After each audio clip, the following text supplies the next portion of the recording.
Bismillahirrahmanirrahim. Elhamdülillahi Rabbil alemin. Vessalatu vesselamu ala eşrefil enbiya'i vel mursalin. Seyyidina ve mevlana Muhammedin ve ala alihi ve sahbihi ecma'in. Allahümme alimna ma yenfa'una ve fa'na bima allamtana ve zidna ilmen nafi'an ya kerim. Rabbi işrah lana sudurana ve yessir lana umurana. Ve ahlul uqdeten min elsinetina yefqahu qawlana ve ba'd. Dersu thamin 8. savga geldik. El-muarada. Tema bugün kötü duran temamız muarada turasına bulad. Şeyh aytib atat, hafizahullah, "Qad alimta anna vazaifa as-sa'ili thalathatun. El-man'u ven-naqtu vel-muarada." Sailin uşul 3 vazifası 3 ekenini biliyotdun. Ve qad madal kalamu mufassalan ala'l-man'i ven-naqti fel-naqtimuhuma bil-muaradati. Demek buga çeyin biz manana jakşylap aytып öttük. Çeşmelep anan naқты da qoşuntup aytып öttük. Эми muarada turasındагы söz layık деп атат. Wal muaradatu kama arafta buga çeyin muaradanda kıskaça ötükkenmiz. Oşonda mындай деп aytkanmiz deyt. Muqabalatu dalilil husmi bi dalilin yubtilu mudda'ahu. Demek bir husm bir dalil alıp kelet. Dalil alıp kelet. Siz oşogo ne kılat ekeniz? Oşonun daliline karşı dagı dalil alıp kelesiz. Bir neme dalil alıp kelet, oşogo daliline karama karşı. Al bir davаны bir nерсени dava kılat da, oşol davasına dalil alıp kelet. Siz bul jaktan ne kılat ekensiz? Bir oşol nemege anın daliline karama karşı dalil alıp kelesiz. Oşol daliliniz tegen davasının tetirin beret da, karşısını beret, natija kılıp beret. Oşonu muarada деп айтабыз дейт. Адам бұл жақта muaradanın бұл истирахтагы манisi болуп атат. Лугаттагы тилдик манисине келе турган болсок, al-muqabalatu ala sabilil mumana'a деп коет. Алымдар ушинтип айтышат. Демек лугаттагы тилдик маниси, демек бири-бирин мудафа ala sabil muqabala кандай болуш керек экен? Неме болуш керек экен? Бири-бирин ушунчалык түртүп тура турган. Өтө мындай эки батыр бири-бирин мындай түртүп чыгарышат го. Ошондой сыяктуу болуш керек дейт да. Адам бұл muarada болуш үчүн bir шарттар бар дейт. Кандай болуш керек? Ал шарт десе, эки далил эки теңме тең болуш керек. Эгер бул күчтүү болсо, бул да күчтүү болсун, бул слабый болсо, бул да слабый болсун деп атат. Эмне үчүн биз ушул нерсени шарт кылып атабыз? Тиги күчтүү болсо, экинчи күчтүү болсун десе, анткени эгерде эки тең күчтүү болсо, эки тең эмне болуп калат? Бири-бирине каршы болот да, эки тең сакыт болуп калат. Бул далилдагы неме болбой калат, бул далилдагы кабыл алынбай калат да, эки тең сакыт болуп калат. Башка уже далил издеш керек болуп калат да бул учурда. Анткени эгерде бирөөсү күчтүү боло турган болсо, экинчиси алсыз боло турган болсо, анда бул жерде таарут болду деп айтылбайт. Түшүнүсүзбү? Таарут болду деп айтылбайт. Анан дагы бизде бир маанилүү маселе, кээде мисалы үчүн байкайсыздарбы? Бул көбүнчө бул биздин мазхабта, бирок башка мазхабтагыларды карап көрүш керек. Бирок бул алар бахс муназарада дагы айтылган эреже биздин мазхабта айтылган эрежени кубаттап атат. Бизде ла таржиха би касратил адилла деген эреже бар. Бир далилди улам сайын, мисалы үчүн Кур'ан-ы Каримдин бул сүрөсүндөгү баланча аятында мындай деген далил келген.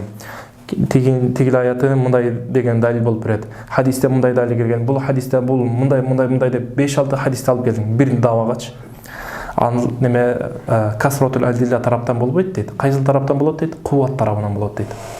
Далили күчтүү болсо, мен далилим мисалы үчүн бир эле далил алып келдим. Бирок ошол далилим күчтүү болуп атат да меники. Бирок сен 5-6 далил алып келдиң. Ошондой күчтүү эмес экен. Анда эмне болуп калат? Менин далилим бирөө болсо деле күчтүү болуп кетет. Тиги 5-өчү бул кандай болуп калды? 5 далилди бир далил неметип койду, жем койду деген болбойт. Эгер мисалы үчүн 5 далил алып келди, 5 далилдин арасында бир эле далил күчтүү боло турган болсо, бул жакта да бир далил күчтүү болсо, анда ушул экөөндө таарут болду деп айтылат да. Түшүнүңүздөрбү? Ла таржиха жок болуп калабы? Тилер жок сыяктуу болуп калат. Анткени таарут болуш үчүн, анткени ал таарут кыла албайт да, ал слабый, алсыз болуп турат да, бул күчтүү болуп турат да. Түшүнүңүздөрбү? Сан жагынан болбойт экен, сапат жагынан болот экен да далилдердин.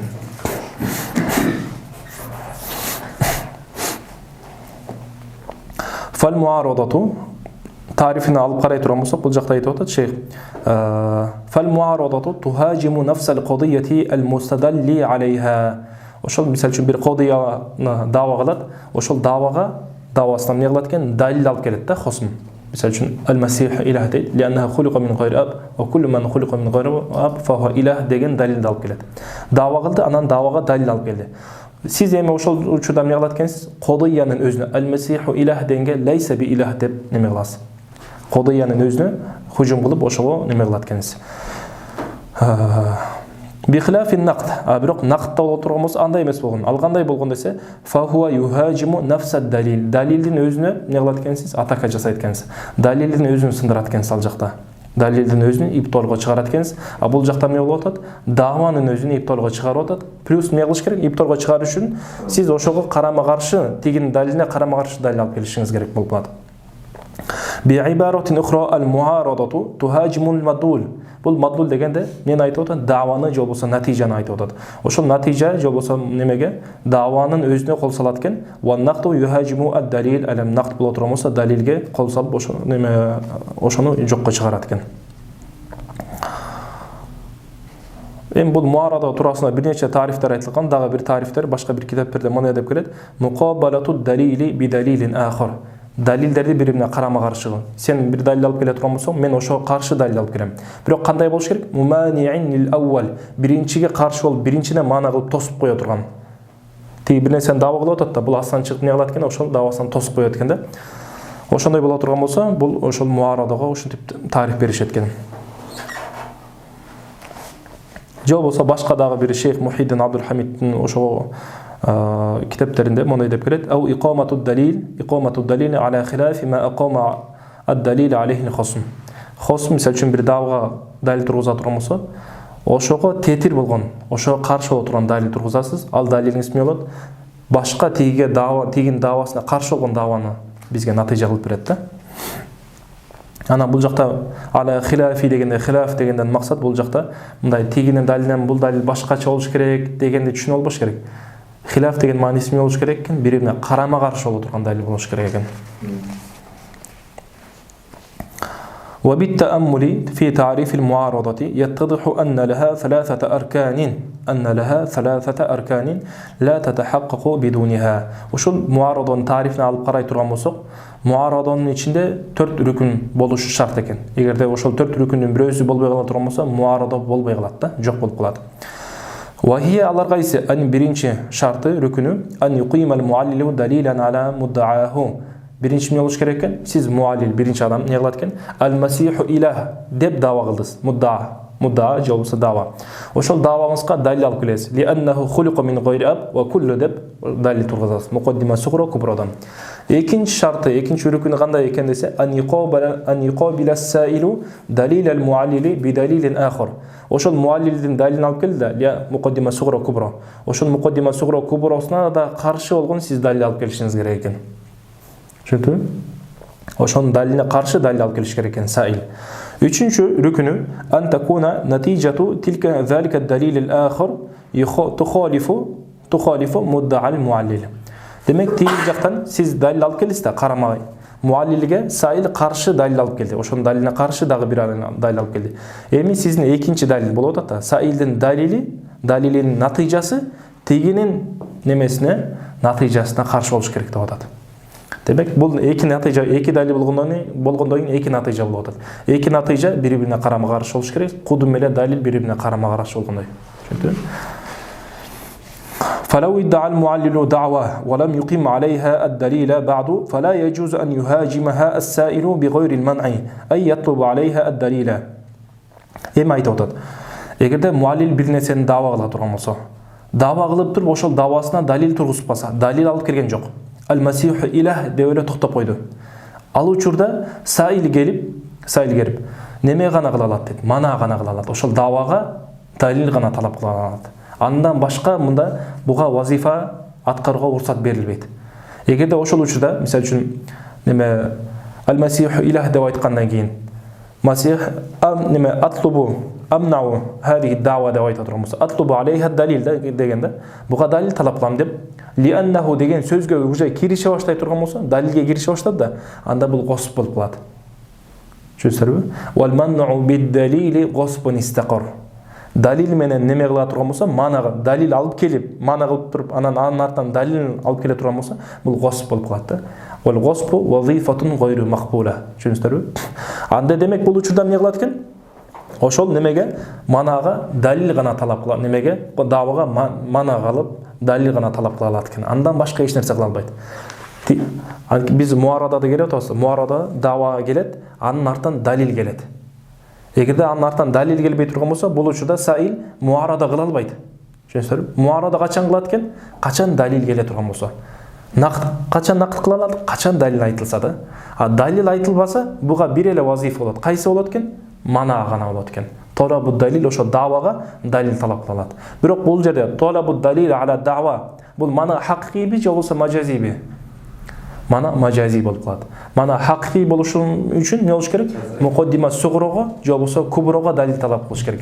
Фамануху сугра минад далили ау мануху кубра ала тафсили. Демек бул нақд тафсили деп да аталат деп айтканбыз. Түшүнүңүзбү? Мукаддима сугрого же болбосо куброго далил талап кылыш керек. Эгерде даванын өзүнө далил талап кыла турган болсо, бул мана мажази болот деп айтканбыз.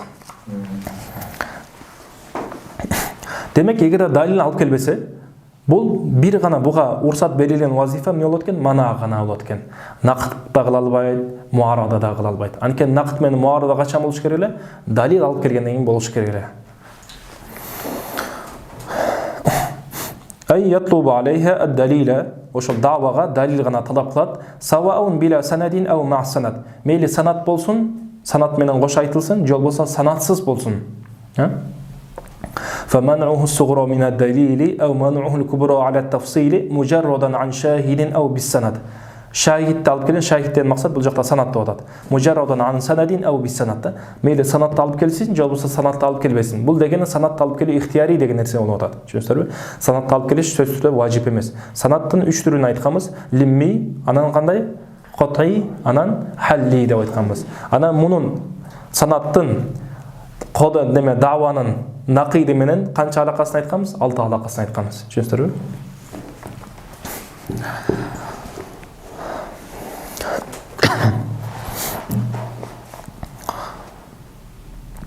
Фала тунқаду ва ла туараду. Демек бул давага, даваны нақид кыла албайсыз, давага муарада да кыла албайсыз.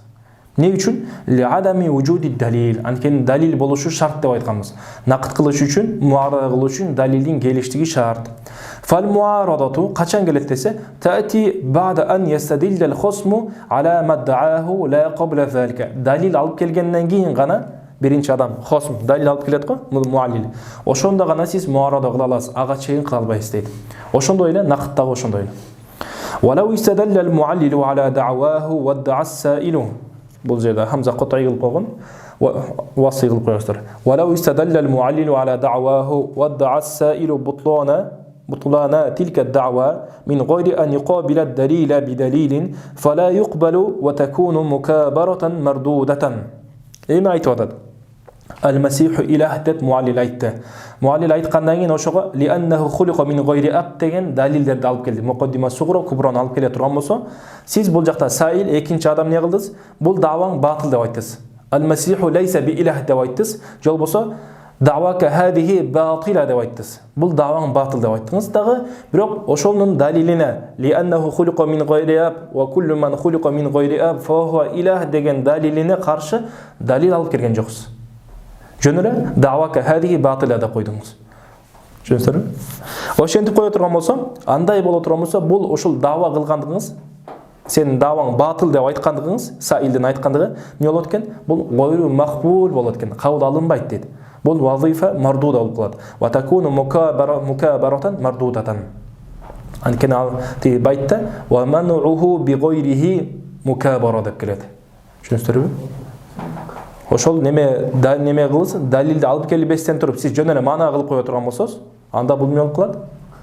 Мана дегенде бул жакта аны батыл деп дава кылгандыгыңыз бул мукабара болуп эсептелет. Ал эми мукабара бул эмне деп айтканбыз? Батыл, мардуд болгон вазифалардан болот деп айтканбыз. Мисал, qala al-muallilu zalika ash-shakhisu insan. Алыстагы каранды көрүп айтып атат, бул инсан дейт. Элести көрүп инсан. فهذه دعوة مجردة من الدليل لا سبيل لمهاجمتها بغير المنع. Ушинтип эле айтып кое турган болсо, анда экинчи адам эмне кылат? Бул жакта эмне болот? Бул жөн гана дава болот атат, далили жок болот атат. Хада залика шахс инсан деп эле токтоп койду. Анда бул дава экен, далили жок болот атат. Далилсиз дава болот атат. Анда бул учурда саил жөн гана эмне кыла алат экен? Мана гана кыла алат экен. Фaqala саилу амнау ау qala амнау. Биринчиде амнау деп айтып койду, санат жок. Ау амнау деп айтты дагы, лима ла яжузу ан якуна фарасан. Фарос болсо болбойбу деп айтып атат да. Караңыздар, бул жакта фарос менен ушул жерден иштеп кетесиздер, кечеге өткөн немеңиздерди. Фарос аласыздар, фаростун астын сызыңыздар. Бул жакта инсанды алыңыздар. Инсандын накиди кайсы болот? Инсандын накиди кайсы болот? Гойри инсан, ла инсан, кетер лайса би инсан. Ла инсан менен фаростун ортосундагы ниспа кандай болот? Умум хусус важиби жемне болот? Хайван. Ла инсан деп атат. Инсан эмес деп атат. Инсан эмес менен бир нерсени айтып атабыз, бул нерсе инсан эмес деп атабыз. Инсан эмес болгон нерсе менен бул нерсени ат деп атабыз. Эконун ортосунда кандай болот? Умум хусус кандай? Важиби же мутлакпы? Мутлак. Кандайча? Важиби болгондо Не, мейли, важиби болгондо болбойт, сиз ага неме этпей эле коюңуз. Анын батыл экендигин далилдеп эле коюңуз. Бирок эмне үчүн умум хусус мутлак болот? Себеби инсан да хайван, фарос да хайван. Жок, астагфирулла, тооба кылыңыз. Бул жакта ла инсан деп атабыз. Инсан эмес деп атабыз. Инсан эместин ичинде эмне кириши мүмкүн? Эшектер кириши мүмкүн. Фаростун өзү кириши мүмкүн. Фаростан башка бүт нерсе кириши мүмкүн. Анда эмне болуп калат экен бул? Мутлак. Умум хусус мутлак болуп калат экен. Түшүнүңүздөрбү? Ла инсан дегендин түшүнүгү афроддору көп болуп атат. Анын ичине фарост да кирет, химар да кирет, аю да кирет, башка да кирет. Түшүнүңүздөрбү? Фарос ошонун бири фарды болуп калат. Демек, умум хусус мутлак болуп атат. Демек, инсандын накиди ла инсан болуп атат. Ла инсан менен фаростун ортосундагы ниспа умум хусус мутлак болуп атат. Фарос ахоссу мутлакон, ла инсан аамму мутлакон болуп атат. Инсан эмес дегендин ичине фарос деле кирип кетет, фаростон башкасы да кирип кетет. Түшүнүңүздөрбү? Бул неме ушинтип неме санатты алып келгендик. Санаттын 3 түрү гана бизге пайда берет деп айтканбыз сайылге. Кайсы түрү? Нафсун нақид, мусауилин нақид, ахоссу минан нақид. Нақидтен ахос болгон нерсе. Демек бул жакта санат кайсы болуп атат? Фарос деген болуп атат. Фаросуңуз ла инсандан ахос болуп атабы? Ахос болуп атат. Ахос болгондон кийин бул фаида болуп берет. Анткени бизде эмне эреже бар? Испатул ахос, субутул ахос, яктади субутул аам деп айтканбыз. Демек сиз бул нерсени инсан экендигин испат кыла турмусуз, автоматически түрдө анын хайван экенин испат кылган болосуз. Түшүндүңүздөрбү? 4 эрежени жазганбыз бул жакта. Ошолорду кайталайсыздар. قائر واشنا نقيمس مثال قال المعلل ذلك الشاخص إنسان فهذه دعوة مجردة من الدليل لا سبيل لمهاجمتها بغير المانع فقال السائل أمنع معنى مجرد بولدو أو قال أمنع لما لا يجوز أن يكون فرسا فرس بولسا بولوي دمك منع سند بولوتات منع مستند болот тиякта айтылгандай. Анан кийин кандай болот? Бул санат лимми болот. Санат лимми болот.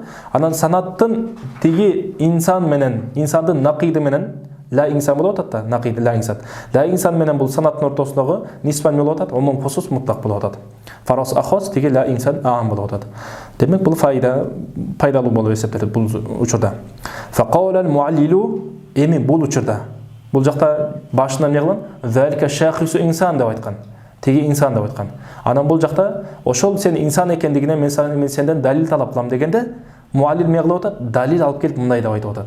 Фaqala al-muallilu mustadillan. Түшүнүңүздөрбү? Далил алып келип мындай деп айтып атат. Залика шахис башкача айтканда лианна залика шахис натык деп айтып атат да. Эмне үчүн инсан деп атам? Анткени ошол жанагы караан бул натык деп атат. Ва куллу натыкин инсан болуп атат. Анда фадалика шахису инсан деп атат. Далилу асл дава. Ошол неме даванын далика шахису инсан дегенден давасы неме далили кайсы болуп атат? Далика шахис натык ва куллу натык инсан деген болуп атат. Муқаддима сугра кубра. Фахуна ятаатта. Бул учурда эмне кылды? Башында өзү эмне кылган? Башында давага эле алып келген. Даваны алып келгенден кийин саил ошол давага далил талап кылды. Далил талап кылгандан кийин муаллил эмне кылды? Далил алып келди. Далил алып келгенден кийин эми бул учурда сиз накыт кылсаңыз да болот, муарада да кылсаңыз болот. Анткени далил алып келип атат да. Нақыт менен муарада далил алып келгенден кийин болот эле да. Бул учурда эми биз муарадада жүргөндөн кийин эмне кылып атат? Фа хуна ятаатта ан нухажима далила би нaqdihi ва исбати тахаллуфихи ин амкан. Бул учурда далил алып келгенден кийин биз эмне кылсак болот? Аны нақыт кылсак болот дейт. Нақыт кылып, анын тахаллуф экендигин, мутахаллиф болуп калды, өзүнүн натыйжасын бере албай калды деп испат кылсак болот. Шахид менен болуш керек, сөзсүз түрдө айтканбыз. أو نقابل هذا الدليل بدليل آخر ينتج خلاف أصل الدعوة. Жол болсо, ушул далилге карама-каршы далил алып келебиз. Ал далилибиз, биздин алып келген далилибиз тегенин давасына каршы болгон натыйжа бериш керек. Түшүндүрбү? Эки натыйжа бири-бирине карама-каршы болуш керек. Wa hiya zalika ash-shakhs insan. Ал дава кайсы болуп аткан? Zalika ash-shakhs insan. Биз бул жакта laysa bi insan деген натыйжа алып келип беребиз. Fa yaqulu as-sa'il, бул учурда не деп айтат? Саил залика шайхусу фарас валайса инсана. Демек бул жакта фаяқулу саилу муаридон. Түшүнүңүзбү? Муарада кылып мындай деп айтат дейсиздер. Муаридон. Түшүнүңүзбү? Бул жакта муарада кылып атат. Муарада кылып мындай деп айтат дейт. Залика шайхусу фарас. Не болду? Бул залика шайхусу инсан деп айткан биринчи муаллим. Бул не кылып айтты? Залика шайхусу фарас деп. Демек эки дава бири-бирине карама-каршы болуп калдыбы? Ошол карама-каршылыгына далил алып келип атат. Валайса инсанан. Инсан эмес деп атат. Ва далилу алейхи. Бул фарос экендигине далил кайсы? Аннаху сохил ва куллу сохил фарос дейт. Түшүндүрбү? Ар бир сохил бул фарос болот дейт.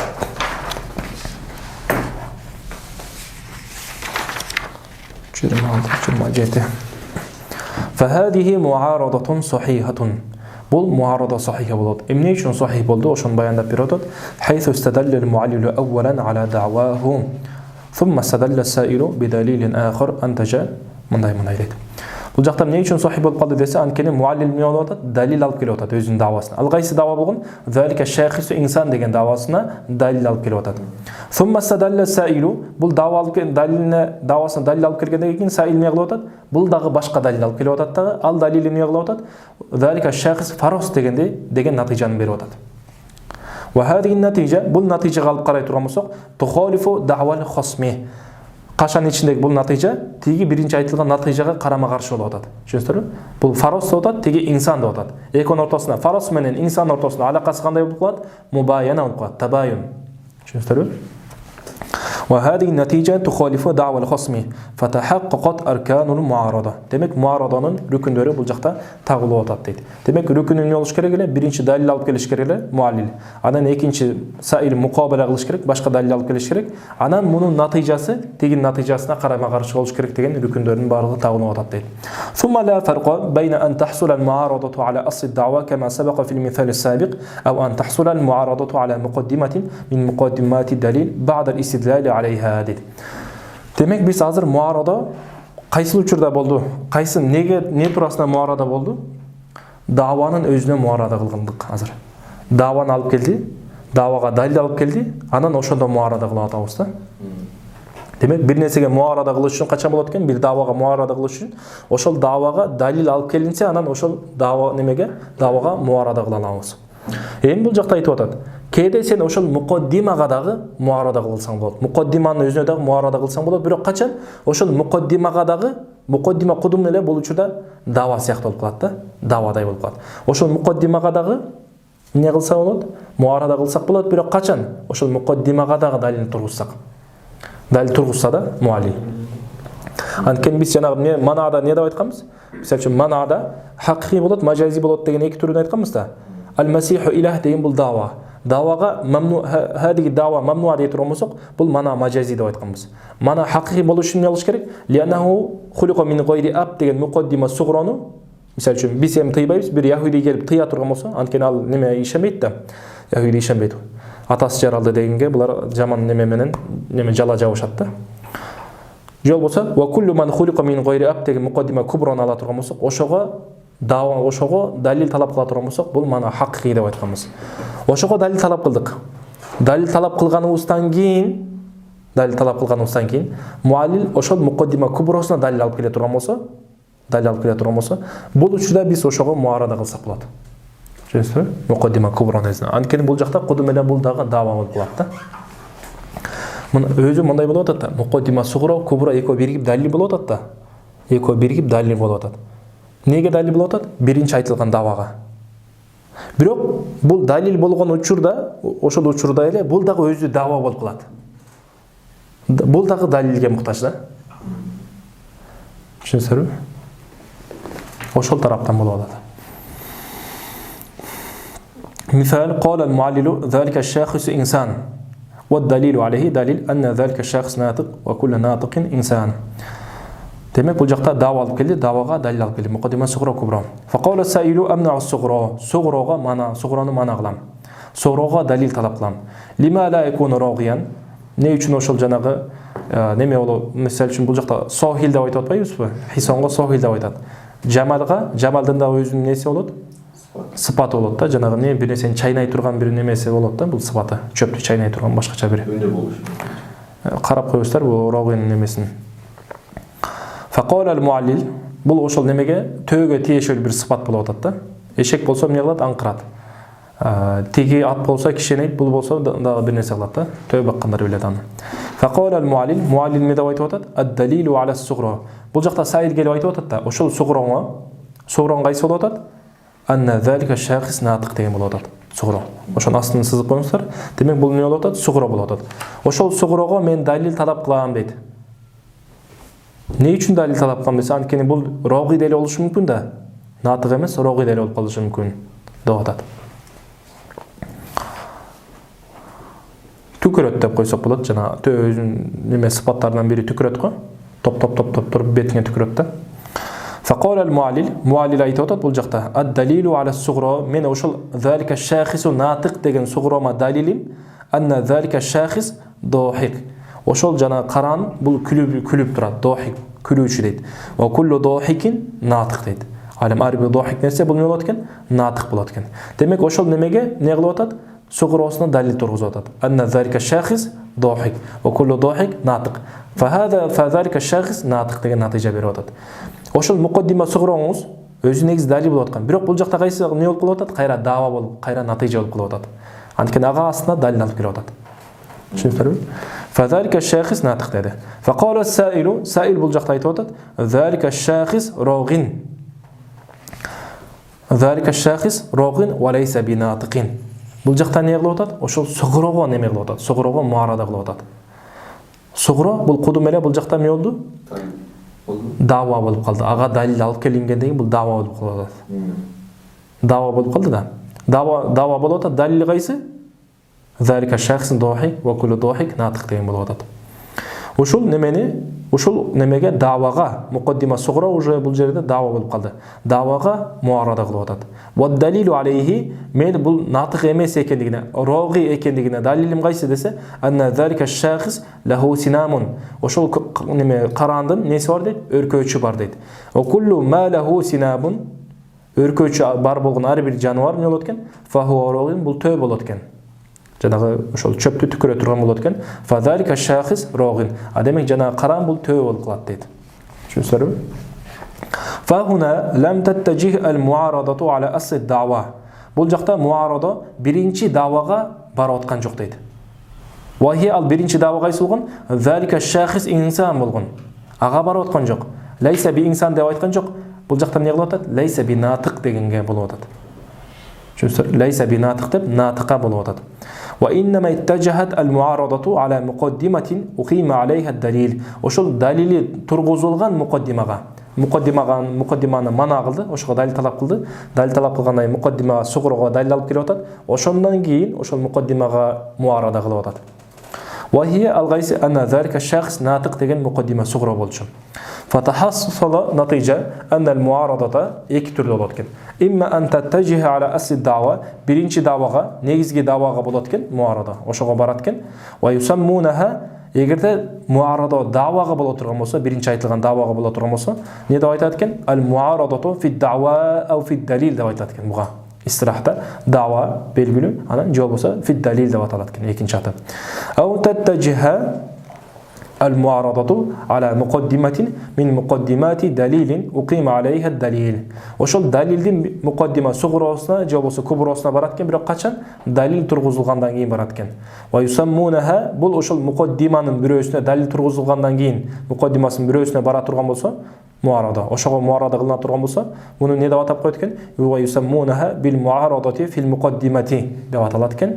Бир аталышы ау фил иллати деп аталат экен. Кудум эле бул мукаддима кыястын бир иллат болуп калат да. Мисал, qala al-mu'allilu al-masihu ilah. Ушул мисал жакшы, кайра кайталанып келерген уже бышып калган. والدليل عليه أنه خلق من غير أب وكل من خلق من غير أب فهو إله dedi. Demek aslı dava al-Masih ilah oldu. Mukaddime suğra أنه خلق من غير أب. مقدمة كبرى كل من خلق من غير أب فهو إله بود. فقال السائل المسيح عبد لله. Allah'ın kulu dedi. Allah'ın kulu. Allah'ın kulu degen bul dava, tigi dava karşı olur. Al-Mesih ilah degenge. Düşünüyorsunuz mu? Al-Mesih ilah degen karşı. Ve dalilu aleyhi bul nemege dalilim gaysi Al-Mesih ilah. Em bu yerde sizlerge sonra Al-Mesih ilah de öyle toktap kala turgan bolsa. Bul vazifa qanday vazifa olur? Kabul alınabı, же kabul alınbayбы?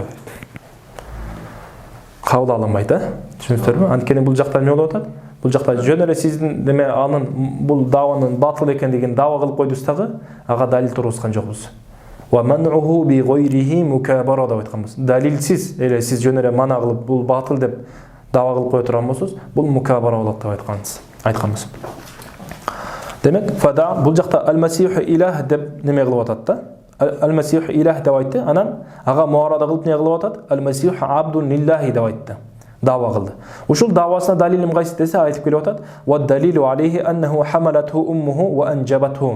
Enesi boyunda kötörüp anan anı törögen dedi. Ve kullu man kana şa'nuhu kezalike. Qaysi bir pende, qaysi bir zat uşunday bolup törölö turgan bolsa, fa huwa abdun lillah, anda bul Allah'ın kulu bolu eseptiret. Allah'ın jaratılgan makluğu bolu eseptiret. Fa hadihi muaradatun. Demek bul aytkan muaradabız. Muaradatun ne de olup atat? Muaradatun muttajihatun ala asl da'va. Al-Mesih abdun lillah nege barıp atat? Al-Mesih ilah degenge barıp atat. Demek negizgi davaga barıp atat. Qabala fiha uşul nemede muaradada sail ne kılıp atat? Dalil al-muallili bi dalilin akhar. Muallilin daliline karşı başka dalil alıp gelip atat. Antajalahu bul dalilim ne kılıp atat? Khilafa da'val muallil. Muallilin natijasına davasından tetirin başkasının karama karşısını berip atat dedi. Fa da'vahu muallilin davası qaysı olgun? Hiye al-Mesih ilah bolgun. Ve da'va sail al-Mesih abdun lillah. Tiginin dalili özü uşul davanı berip atat, natijanı berip atat. Bunun nemesi dalili uşul natijanı berip atat. Eki natija bir-birine karama karşı oluş керек. Düşünüyorsunuz mu? Кейде мындай болуп кала турган болсо, al-Mesih ilah деген нерсени дава кыла турган болсо, тиги ага далил алып келди. Бирок Саил дагы al-Mesih Холик деген неме кылды. Мисалы. Ошого далил алып келе турган болсо, бул муарада болобу, болбойбу? Muarada болбойт. Анткени эмне болуш керек эле? Карама каршы болуш керек эле. Эки натыйжа бири-бирине карама каршы болуш керек. Бул жакта карама каршы болбой калды. Wa huma mutanafiyani. Бул экөө эмне болуп атат? Бул эки дава карама каршы болуп атат. Wa huma mutanafiyatani десе жакшыраак болот эле, анткени давага айтып атат да. Wa da'a неме бул жакта? Хумадан максат эки дава болуп атат, эки натыйжа болуп атат. Wa natijatani mutanafiyatani болот да. ولا يتأتى اجتماعهما. Бұл экөөнүн чогулушу мүмкүн эмес. Түшүнүсүздөр? Экөө бири-бирине карама каршы нерсе чогулушу мүмкүн эмес. Мисал, кийинки мисал. Бул азыр айтылган мисал неде болуп атат? Муарада даванын өзүндө муарада кылып атабыз. Эми бул жакта муарада мукаддимада болот. Азыр ошону айтат. Мисал, قال المعلل المسيح إله والدليل عليه أنه خلق من غير أب وكل من خلق من غير أب فهو إله. فقال المعلل деп коем, бул жакта эмне болуш керек эле? Sail болуш керек эле. Түшүнүсүздөр? Sail болуш керек эле. Биринчи муаллил, бул жакта экинчи эмне болот? Sail болот. Sail эмне деп айтып атат? Amnaul kubro. Kubron кайсы? Kullu man khuliqa min ghayri ab. Ар бир эле атасыз жаралган нерсе бул илах болот дегениңе далил талап кылам деди. Түшүнүсүздөрбү? Faqala demek ошого далил талап кылам деди. Faqala al-muallil болот бул жакта. Түшүнүсүздөрбү? Al-muallil. Местасын алмаштырып коесуздар. Местасы алмашып калганда бул жакта компьютерден кетип калган. Фақала ал-муаллил, биринчи муаллим не кылып атат? Ад-далилу алейха, ошол муқаддима куброго далил алып келем деди. Демек бул жакта эмне болду? Ошол муқаддима куброго далил талап кылды. Бул мана хакыйкый болот деп айтканбыз.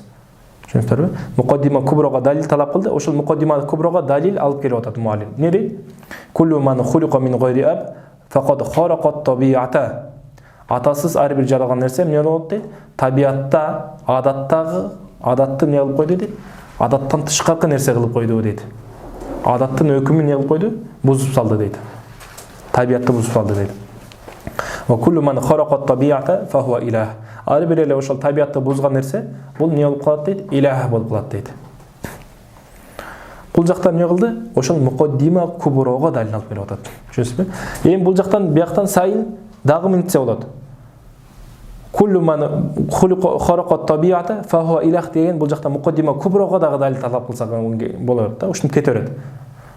Ушинтип кете берсе болот да. Түшүнүсүздөрбү? Бирок бар бир жерге барып такалат да. Эми бул жакта өзүм негизи муқаддима кубра кайсы болгон? Негизги куллу ман хулиқа мин гайри аб фа хуа илах болгон. Ошого далил алып келди. Харақат табиата деп алып келди далил. Масилис. Анники бияқта кылмаш болуптур. Фақала саил айтып атат. Куллу ман хулиқа мин гайри аб фа хуа абдун лиллах. Бул жакта, тил жакта муқаддима кубра кайсы болгон? Куллу ман хулиқа мин гайри аб фа хуа илах болгон. Бул жакта саил эмне кылып атат? Ар бир эле атасыз жаралган нерсе бул Алланын кулу деди. Тиги эмне кылган? Фа хуа илах деген бул фа хуа абдун лиллах деп атат. Демек эки дава бири-бирине карама-каршы болуп атат. Демек ошондо муқаддима куброго муарада кылып атат. Түшүнүңүздөрбү? Ва лайса илахан дейт. Илах эмес дейт. Жана айткандай дейт. Ва далилу алейха бул жакта ошондо эмне болду? Муқаддима куброго муарада кылып атат. Муқаддима куброго каршы дава алып келип атат дагы. Ошол давама далилим кайсы десе, муну айтып атат. Куллу ман хулиқа мин гайри аб фақад вужида ба'да ан лам якун мавжудан. Далилим кайсы? Эмне үчүн бул Алланын кулу бул махрук болуп эсептелет? Илах болбойт десе айтып атат. Атасыз жаралган нерсе дейт. Бул ар бир атасыз жаралган зат дейт. Бул эмне кылган дейт? Буга чейин жаралганга чейин жок болгондон кийин жок болгон. Андан кийин бар болуп атат дейт да. Хадис болуп атат. Ба'да ан лам якун мавжудан. Демек жок болгон башында, анан кийин бар болуп атат да. Жаралды дегениң эмне болуп атат? Буга чейин жок болгон, жаралганга чейин жок болгон, анан кийин жаралды деп атасың да. Андай боло турган болсо, ва куллу ман вужида ба'да ан лам якун мавжудан, жок болуп туруп, анан бар болгон заттын барлыгы эмне болот дейт? Махлук болот. Демек ал Алланын кулу болот. Жаратуучу болбойт, Кудай болбойт, жаралган болот деп атат. Түшүнүңүздөрбү? Бул ушундай да. Мындай карап немесе ушунчалык кызыктуу илим.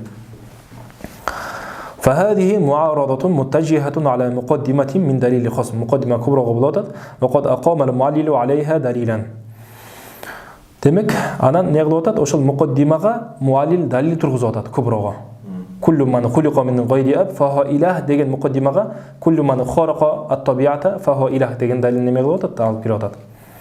Муқаддима куброго далил алып келип атат. Түшүнүңүздөрбү? Сумма ошол далил тургузгандан кийин анан муарал кылып атат дагы. Сумма қабала саилу далилаху бидалилин мунтижин ли хилафи тилка ал-муқаддима. Кийин ошол жанагы саил тигинин далилине каршы болгон далил алып келип атат дагы. Бул далили тигил муқаддима каршы натыйжа берип атат. Эки муқаддима, эки дава бири-бирине болуп калды, карама-каршы болуп калды. Муқаддимага сурат болот бул жакта. Муқаддимага дава неме кылсак болобу? Муарада кылсак болобу? Болот, бирок качан болот? Далил тургузулгандан кийин. Далил тургузулганга чейин болбой калат. Вал хуласа هي أن فكرة المعارضة معارضة تشنو غنى ديسة أن يدعي المعلل دعوة معلل بالدعوة بديسن دعوة غلط كن ويقيم عليها الدليل دعوة غلط غنى دليل تروزش كريكن فيقوم السائل بتجاهل دليله وعدم التعرض له بوجهة سائل ميغلط كن أنا دليلنا كريش بيتكن دليل مزبايت كن نقد تاغداي نقد تاميلغن سراز دليل مزوت كن ده دليل مزوب أغا شاهد алып келип аткан. Бул жакта андай кылып бассам туруп не кылат экен? Ва мухата битажаахули далилихи ва адами таарруди лаху ва якуму би мухажамати нафси дa'ва. Түшүнүңүздөрбү? Не кылат экен? Дa'ванын өзүнө хужум кылат экен. Ал-масих илах десе, ал-масих лейса би илах, ал-масих абдун лиллах ва далилу алейха мындай. Даванын өзүнө кол салат экенде эмне аркылуу десе, биваситати иқомати далилин ахар. Далил тургузуш керек экен, башка далил тургузуш керек экен, тигинин далилинен башка ошого каршы далил тургузуш керек. Юндижу ма юнафи ва юманиу тилка дава. Ошол давага каршы болгон натыйжа бере турган болуш керек бул далилиңиз. Ад-дарсу таси аксамул муарада. 9-нчы сабак бул муараданын аксамдары туурасында өтөт экенбиз. Код алимта аннал муарадата хия муқабалату далили хосми би далилин юбтили мудааху. Бул жакта дагы башка тарифин алып келип атат. Демек хосмдун далилине муқабала кыласыз, башка бир далилин алып келесиз. Ошол далилиңиз тигинин давасына эмне кылыш керек, жокко чыгарыш керек. Ва аннаха танқасиму бихасаби ма татаважжаху илейхи ila muaradatin fi ad-da'wa wa muaradatin fi al-muqaddima. Жана ошондой эле муқаддим бул муараданы эки кысым өткөнбүз. Неге? Ошол давага барабы бул муарадаңыз, же болбосо муқаддимага барабы тарабынан, ошого баруу тарабынан экиге бөлүнгөн. Сумма хия танқасиму, эми бул жакта дагы таксим бар, башка таксим, бирок башка немеден өңүттөн болот. Сумма хия танқасиму би қисматан ухра би хасаби мушабахатиха ли далил al-mu'allil ila thalathati aqsamin. Эми бул кысма кайсы тараптан болот десе, тигинин саилдин менин далилим сиздин далилиңизге форма жактан, маани жактан окшош тарабынан, окшоштук тарабынан деп коёк. Окшоштук тарабынан 3 немеге бөлүнөт экен, 3 аксамга бөлүнөт экен. Биринчиси муарадатун бил калби. Калб деген мааниси бул жакта азыр айтып берет. Анан экинчиси муарадатун бил мисли. Үчүнчүсү муарадатун бил гайри. Ошол 3 болуп 3 аксамга бөлүнөт экен. Fa amma al-mu'aradatu bil qalbi. Qalb менен muarada кылуу деген, qalb аркылуу muarada кылуу деген мааниси. Qalb дегенде жүрөк эмес, qalb кылуу дегенде оодарып салуу дегенди айтат. Fa hiya an yattahida dalilul mu'allili was-sa'ili fi as-surati wal-madati ma'an. Демек, далил muallil менен sa'ilдин далили бир болот экен. Не тараптан бир болот десе, сурат тараптан. Сурат дегенден максат шакилди айтып атат. Шакил менен дорбду айтып атат. Шакилден билесизби? Бул жакта хаддул аусат биринчиде, мисалы үчүн муқаддима суграда биринчи шакил болот турган болсо, ва хамлун би сугра ва вад'у би кура юда би шаклин awwalin ва юдра. Биринчи шакил эмне болот экен? Биринчи шакилде хаддул аусат махмул болот. Немеде муқаддима суграда махмул болот, кубрада мавду болот. Ва хамлуху фи кулли thaniyan уриф. Сулдамда келет. Экөөндө тең. Бул хаддул аусату неме болуп кала турган болсо, махмул болуп кала турган болсо, бул экинчи шакил болот. Ва вад'у фи кулли thalithan уриф. Экөөндө тең мавду болуп кала турган болсо, хаддул аусат. Анда бул эмне болуп калат экен? Үчүнчү шакил болуп калат экен. Ва рабиул ашкали аксул аввали. Төртүнчү шакил бул биринчиден эле тетир болот экен. Биринчиде эмне болгон? Биринчиде махмул, анан мавду болгон. Бул сүрөттө мавду махмул болот наоборот. Ва хия аля тартиби фи такаммули. Ушундай болуп бөлүнөт дейт. Кимиси камил, кимиси күчтүүрөөк дегенде биринчи, экинчи, үчүнчү шакил болуп кете берет. Демек суратан дегенде шакил тараптан болуп атат, анан дорб тараптан болот. Дорб кандай? Кул баат дегендерди колдонуу тараптан, сурларды колдонуу тарабынан болуп атат. Мадда тарабынан дегенде кайсы? Вал маддати дегенден максат хаддул аусатты айтып атат. Түшүнүңүздөрбү? Демек кайсы тараптан экөө бир болот экен? Суратта, шакилда, дорбта, анан кийин хаддул аусатта. Бирок бул кайсыда? Эгерде кыяс иктирониде болот турган болсо. Түшүнүңүздөрбү? Кыяс иктирони. Кыяс иктиронидин менен истиснаидин айырмасы кандай эле? Ва хуа аллази ядуллу далла аля натижати би кувватин. Кувват менен неме натыйжага далат кылат. Вахтасса бил хамлияти. Ален берки кыяс истиснаи болот турган болсо алып алат. Ядуллу аля натижати би фи'л. Бил фи'л далат кылат. Түшүнүңүздөрбү? نتيجة نزنة أو ضدها بالفعل لا بالقوة وهو الذي دل على النتيجة بالفعل لا بالقوة أو ضدها بالفعل لا بالقوة دبكرت شو سبب نتيجة نزنة جواب الصد نتيجة نمسة إن كانت الشمس طالعة فالنهار موجود لكن الشمس طالعة فالنهار موجود بلجقتان يولوتت إن كان فالنهار موجود دegen nerse айтылып атат өзү эле мана өткөнүздөр бул жакта кайталап эле коюк убакыт аздыгына тарыгына байланыштуу демек экөөндө тең бири болот экен анан бул муарада бил колуп бул жакта азыр ошого мисал айтабыз анан бул жакта дагы кээ бир айтылган нерселерди айтабыз айтылчу нерселерди мисал qala al-mu'allil al-'affu 'anil musii hasan Жаман сага бирөө жамандык кыла турган болсо, ошону кечирип коюу бул жакшылык дейт. Ва далилу алейхи, не үчүн жакшы десе, ли анна al-afwa anil musii yarda'uhu an isaatihi. Не үчүн бул ошол башка сага жамандык кылган адамды кечирип коюу, жамандыгын кечирип коюу жакшы десе, анткени ошол жамандык кылган адамды кечирип коюу бул эмне кылат дейт? Аны жамандыгынан тыят дейт. Ва kullu ma yarda'u al-musii'a an isaatihi hasanun. Ошол жанагы жамандыгынан кайтарган нерсенин бардыгы эмне болуп калат дейт? Жамандыгынан тыйган, кайтарган нерсеси бул эмне болуп калат экен? Жакшы болот экен. Фалафу анил натыйжа эмне болуп атат? Фалафу анил мусии хасан деген натыйжа берип атат. Факала саил муарада кылып айтып атат. Айқабул мусии хасан деп атат. Тиякта алафу анил мусии болгон, бул жакта эмне кылып атат? Тигил жакта кечирип коюу жакшы десе, бул жакта эмне кылып атат? Аны азаптоо жакшы деп атат. Түшүнүңүзбү? Бул жакта муарада фи далил болуп атат. Түшүнүңүзбү? Muarada fi dalil jobsa fi da'wa деп айтылат деп айтканбыз. Da'wаны өзүндө эмне болуп атат? Muarada болуп атат. فقال السائل عقاب المسيء حسن والدليل عليه عقاب المسيء لأن العقاب يردعه عن إساءته дейт. Ага жаза берүү, аны жазалоо эмне кылат дейт? Анын жамандыгынан тыят дейт, кайтарат дейт. وكل ما يردع المسيء عن إساءته حسن فعقاب المسيء حسن дейт. Демек натыйжа эмне болуп калды? Ошого неме жаза берүү бул жакшы болот дейт. Фахуна караңыздар. Далилул муаллили вас-саили муттахидани фи сурати далил. Демек, не тарабынан сурат тараптан бири болот дейт. Далилдин сүрөтүнө бир болот. Ани мин нафси шакли. Бир экотең бир шакылдан болот дейт. Ва хуа хуна аш-шакл ал-аввал мин ал-қияс ал-ихтирани. Демек, қияс al-ихтиранидин биринчи шакылынан болот дейт. Түшүнүңүздөрбү? Биринчи шакыл. Кайсы болот дейт? Караңыздар, хаддул аусат.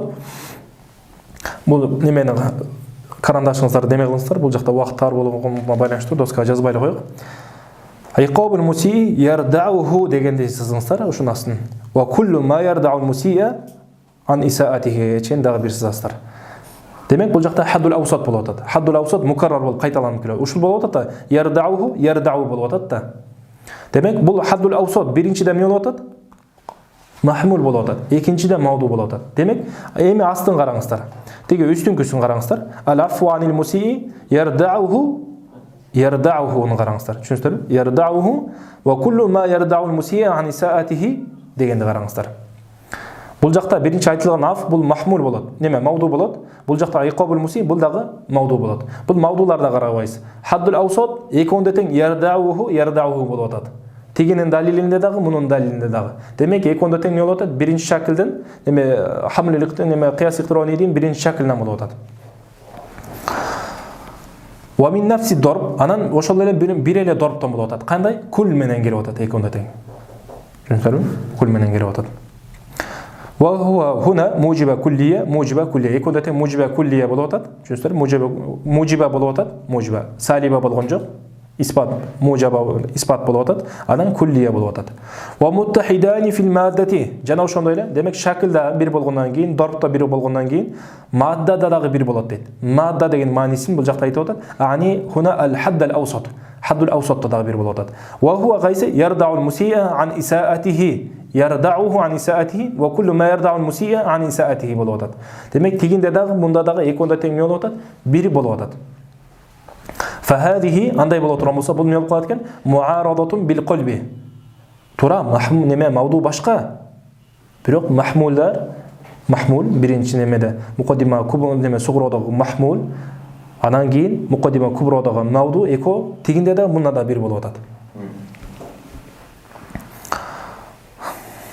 فهذه معارضة بالقلب أي أن السائل قلب عليه دليله. دليل эмне кылып коюп атат? Өзүнө оодарып коюп атат. Вастадалла бихи, ошол жанагы неме хосумдун да алып келген далилин өзүнүн пайдасына колдонуп атат. Вастадалла бихи ли салихихи ва хуналика ихтилафун фи вижхати назар кама хуа захирун. Жана ошондой эле бул жакта айтып атат. Эми бул жакта айтып атат, суратуулат да. Эгер эмне үчүн тиги далили экөтө нафсу далилдей болуп калды да, бир эле далил болуп аткан болсо, эмне үчүн эки башка натыйжа берип атат десе, ошону айтып атат. Бул жакта сенин айтып аткан, карап аткан ошол далилден сен башка нерсени эске алып туруп натыйжа чыгарып атасың. Бул башка нерсени эске алып туруп натыйжа чыгарып атат дейт. Фал муаллилу яра анна ал-афа ярдауху ан исаатихи. Негизи өзү ярдау турасына кетип атат да, хаддул аусат. Ошол турасына. Бирок бул жакта эмне кылып атат? Аф кылуу аны неме кайтарат деп атат. Кечирип коюу аны жамандыгынан кайтарат деп атат. فالمعلم يرى أن العفو يردعه عن إساءته لأنه سيحمله على الحياء من العودة. Не үшін ошол немеге аны кечирип коюу, анын жамандыгынан тыят десе, кечирип кое турган болсоң, ал кийинки учурда уже кийинкиде уялып калат дейт. Бети кызарып калып уялып калат. Демек бул жакшы турбайбы деп. Фаякуну хасанан, аф кылуу мына ошондуктан жакшы болот дейт. Васаил яро анна ал-иқаба ярдa'uhu an isa'atihi. Аны азаптоо, жазалоо бул жакшы болот дейт. Ошону кайтарат дейт. Жамандыгынан кайтарат. Лианнаху саяхмилуху ala al-khawfi min al-'awda.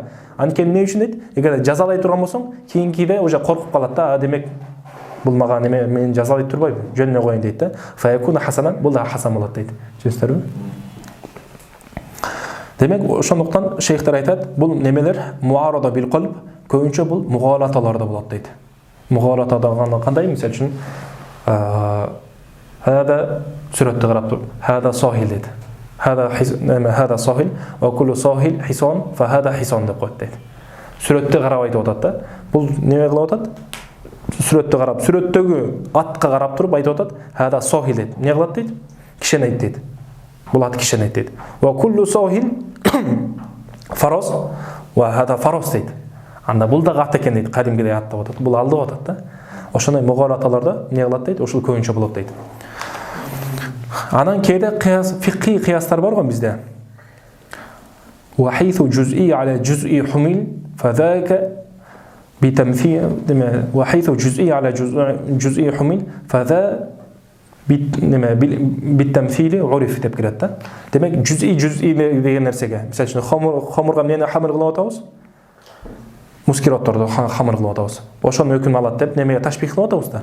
Муну эмне деп айтабыз? Тамсил деп айтабыз.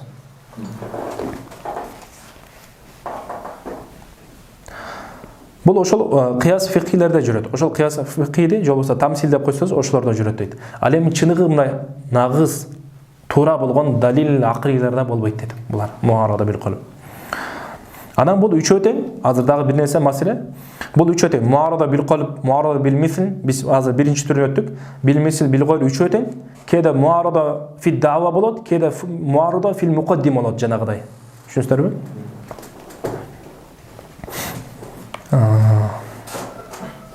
Анан биз бул жакта шейх айткандай, fa ammal muaradatu bil qalb деген үчүнчүнүн астын карасаңыздар, fa hiya an yattahida dalilul mu'allili was-sa'ili fi surati wal madati ma'an деп айтты. Бул качан болот? Эгер кыяс ихтирони боло турган болсо, тигинин далили дагы, мунун далили дагы ихтирони боло турган болсо. Эми эгерде истиснаи боло турган болсо, кандай болот? Истиснаи боло турган болсо эмне болуш керек экен? Испатта an yattahida деп эсиңиздерде алып коюңуздар. An yattahida dalilul mu'allili was-sa'ili fil wad'i war-raf'i. Вада дегенде испатта, раф деген нафиде. Испат менен нафиде эки тең бир болуш керек экен. Маттихадихима фил ауа хаддил аусат. Анан хаддил аусатта бир болуш керек экен. Түшүнүңүздөрбү? Хаддил аусатта бир болуш керек экен. Анан испатта жана немеде нафиде бир болуш керек экен. Бул жакта ихтирониде менен истиснаидин эмне айырмасы болуп атат? Экондо тең маддада бир болуш керек экен. Бирок ихтирониде суратта дагы бир болуш керек. Ал эми истиснаиде боло турмаса, испатта же нафиде бир болуш керек. Ошол маалымат катары эске алып коюңуздар болот. Кийинки мисал qala al-mu'tazili al-mu'allil. Демек муаллил ким экен? Mu'tazili экен. Mu'tazili жамаатынан экен. Ал айтып атат: "Ру'ятуллахи yawmal qiyamati mustahilatun aqlan." Бул негизи белгилүү маселелерден. Алар менен биздин ортосунда, ахли сунна вал жамаат ортосунда хилаф бар. Алланы акыретке барганда көрсө болобу, көрсө болбойбу дейт. Алар көрсө болбойт деп айтат, биз болот деп айтабыз. Ошол туурасында талаштардыш келет. Алла тааланын кыямат күнүн көрүү бул мустахил аклан дейт. Акылыңда мустахил болот дейт. Акылда мустахил мүмкүн эмес дейт. Койру мүмкүн эле окуу да, мүмкүн эмес дейт. Ва далилу алейхи буга далил. Эмне үчүн десе, ру'ятуллахи yawmal qiyamati, Алланы кыямат күнү көрүү манфиятун би каулихи таала ла тудрикул абсар. Кыямат күнү көрүү туурасында Алла таала мындай деп айткан дейт. Ла тудрикул абсар деп айткан дейт. Ва куллу ру'ятин шануха кадалика. Кайсыл ру'яга ушинтип ла тудрикул абсар деп айта турган болсо, эмне болуп калат? Фа хия мустахилатун аклан. Анда акылда мустахил болуп эсептелет. Фа ру'ятуллахи yawmal qiyamati мустахилатун аклан дейт. Фа якулу сунни ас-саил. Сунни айтат экен. Матуриди Ашари мындай деп айтат экен. Ру'ятуллахи yawmal qiyamati jaizatun aqlan. Бул жакта мустахилатун aqlan, jaizatun aqlan. Бул муарада эмне деп болот атат? Даъвада болот атат. Муқаддимада болгон жок. والدليل عليه بغى دليل قيس رؤية الله يوم القيامة منفية بقوله تعالى لا تدركه الأبصار. تيجي البيت تغرانستر تيجي ده نيدا ويتقن رؤية الله يوم القيامة منفية بقوله ده ويتقن بول جقتا ده رؤية الله يوم القيامة منفية بقوله تعالى لا تدرك الأبصار دوتات وكل رؤية شأنها كذلك بيرق نتيجة من القوات قيس الرؤية إذا منفية بلوتر موسى فهي جائزة نقلا ديت تيجي نغلوتات كل رؤية شأنها كذلك يكون خرصص دليل بير بلوتات رؤية الله يوم القيامة منفية لأن رؤية الله يوم القيامة منفية بقوله لا تدرك الأبصار وكل رؤية شأنها كذلك فهي مستحيلة عقلا ديت بول جاقتا من يغلوتات رؤية الله دليل يوم القيامة منفية بقوله تعالى لا تدرك الأبصار وكل رؤية شأنها كذلك فهي جائزة عقلا نتيجة من القلب دليل بير بيروح نتيجة يكو باشقى بقلوتات شو سر فرؤية الله يوم القيامة جائزة عقلا ديت سن مستحيلة عقلا ديت سن نتيجة чыгарып берген далилиң мага ошол эле далил эмне кылып коёт мен ошол эле сен өзүңдүн пайдаңа колдонгон далилиңди мен өзүмдүн пайдама колдонуп атам да мага башка натыйжа берип атат сага башка натыйжа берип атат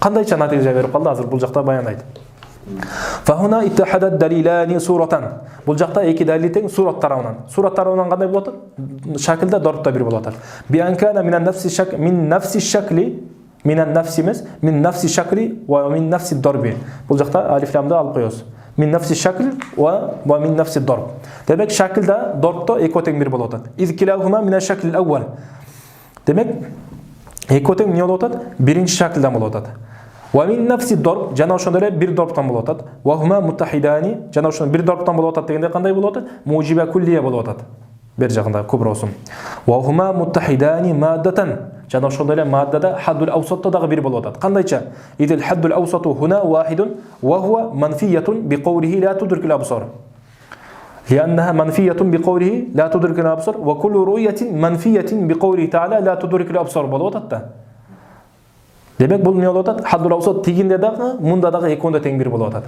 сунниде муътазилиде экөөндө тең وقد يبدو бул жакта бирок хаддул аусат экөөндө тең бир болуп турат экөө тең нафсу шакылдан болуп турат ошондой болсо деле эки башка далил неме натыйжа берип атат бир эле далил эки натыйжа берип атат бул кандай иш болуп калды деген суроо туулат ошол суроого жооп берип атат шейх وقد يبدو للوهلة الأولى мындай бир караганда мындай деген ой келиши мүмкүн сага мындай деп көрүнүшү мүмкүн هذا الأمر غريبا бул нерсе бир эле далилдин мындай чыкканда бир эле шакылдан болуп турса бир эле маддадан болуп турса башка натыйжа бериштиги сага таң калыштуу болушу мүмкүн فكيف يتأتى الاستدلال بنفس الدليل وهو الحد الأوسط бир эле далилде حد الأوسط экөөндө тең бир болуп турса деле على دعوتين متناقضتين эки башка натыйжаны эки башка давага карама каршы болгон давага ушул эле далилиң неме берсин пайда берсин деп атат да бир эле далилиң эки башка карама каршы болгон натыйжаны кандайча берсин деп атат ولكن تزول الغرابة бирок сенин ошо таң калганың кетип калат качан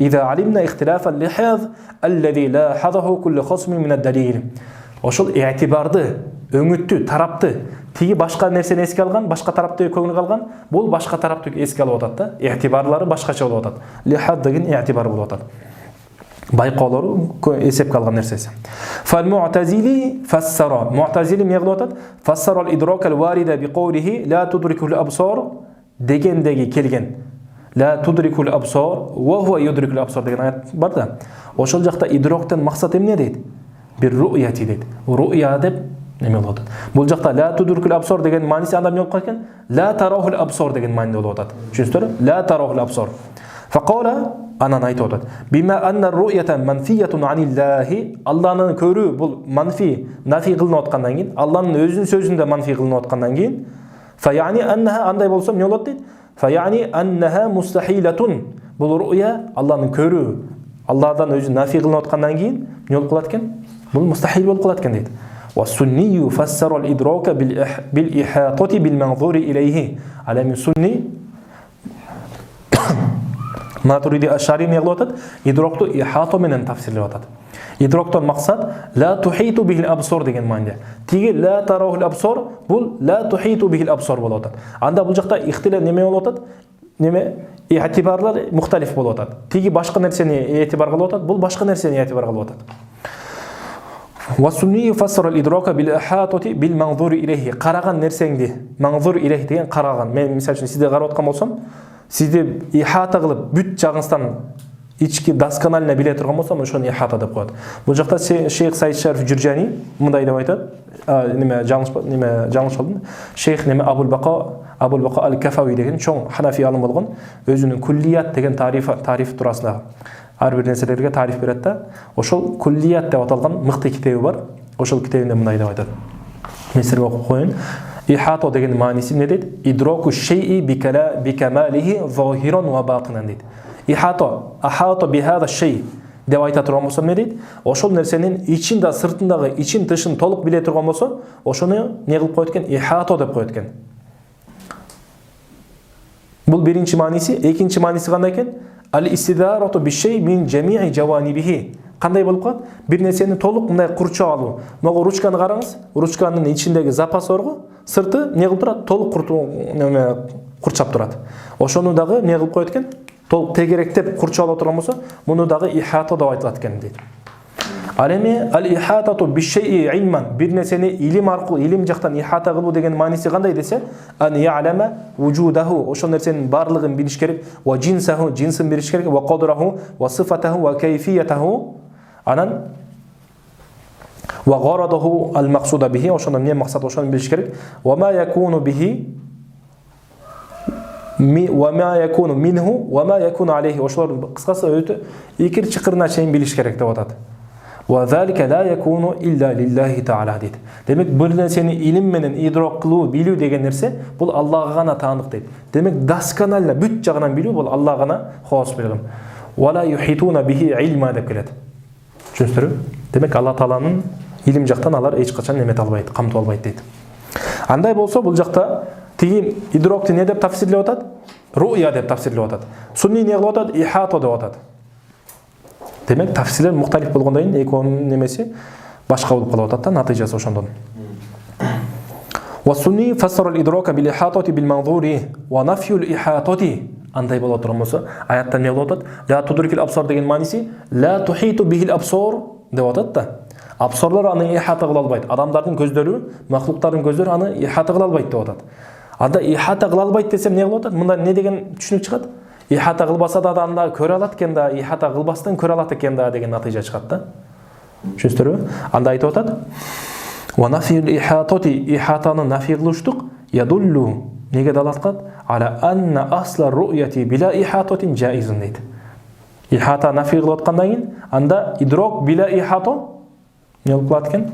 Ру'я била ихата жаиз экен дейт.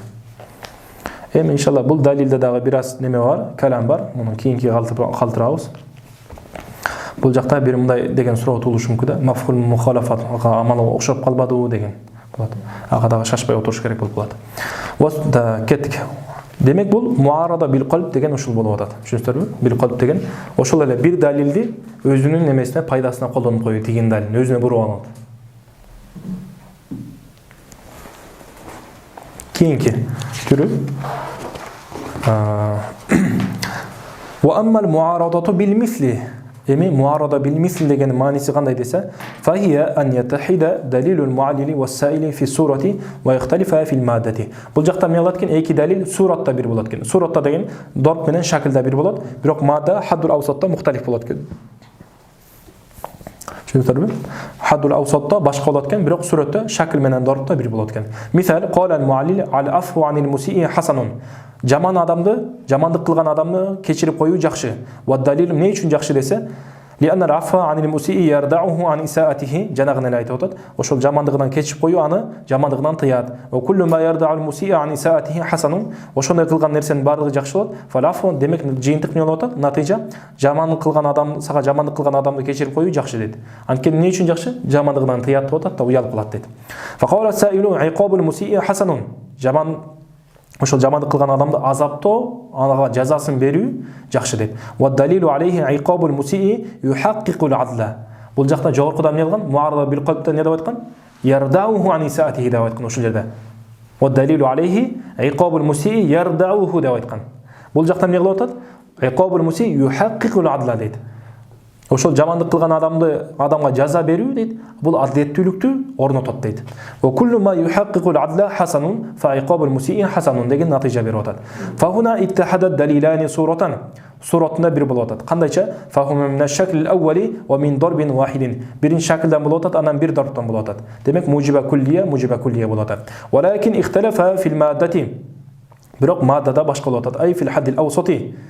Демек бир хаддул аусата. Фа хуа фил хаддул аусат биринчи далилде эмне болуп атат? Ярдаул мусиа ан исаати ва куллу ма ярдаул мусиа деп келип атат да. А бул жакта эмне болуп атат? Ва фи сани юхаққиқул адла. Иқабул муси юхаққиқул адла ва куллу ма юхаққиқул адла болуп атат. Демек юхаққиқул адл ва куллу ма юхаққиқул адл болуп атат да. Демек тиякта ярда, бул жакта юхаққиқ болуп атат. فهذه معارضة بالمثل. Демек мисл менен муарада кылган болот. Не үчүн мисл деген десе, литамафилу далилайни суратан фақат. Сүрөтүндө гана бир болгондуктан ошого окшош деп мисл деп атап койгон дейт. Мисал, кийинки мисал, жанагын эле алып келет. Ру'ятул мисал qala al-mu'allil ru'yatullohi yawm al-qiyamati mustahilatun aqlan. Mu'tazila айтып атат да. Акыретке Аллага барганда Алланы көрүү бул акылда мустахил болуп эсептелет. Ва далилу алейхи ru'yatullohi yawm al-qiyamati manfiyatun biqawlihi la tudrikul absar. Ва kullu ru'yatin sha'nuha kadhalik. Sha'nuha kadhalik деген мааниси кандай? Ва kullu ru'yatin ва kullu ru'yatin manfiyatun biqawlihi la tudrikul absar fa hiya mustahilatun деген болот да. Ша'нуха кадалик дегенде кыскартып айтып коет да. Түшүнүктүрбү? Ва куллу ру'ятин манфиятин биқаулихи та'ала ла тудрикул абсар фа хия мустахилатун aqlan. Фа ру'ятуллохи яумал қиямати мустахилатун aqlan деген натыйжа чыгарып берип атат. Фа қала саил ру'ятуллохи яумал қиямати жаизатун aqlan. Демек бул жакта муарада кылып атат. Мустахил бул жакта эмне болуп атат? Жаиз деп айтып атат. Ва далилу алейхи бул далил кайсы болуп атат?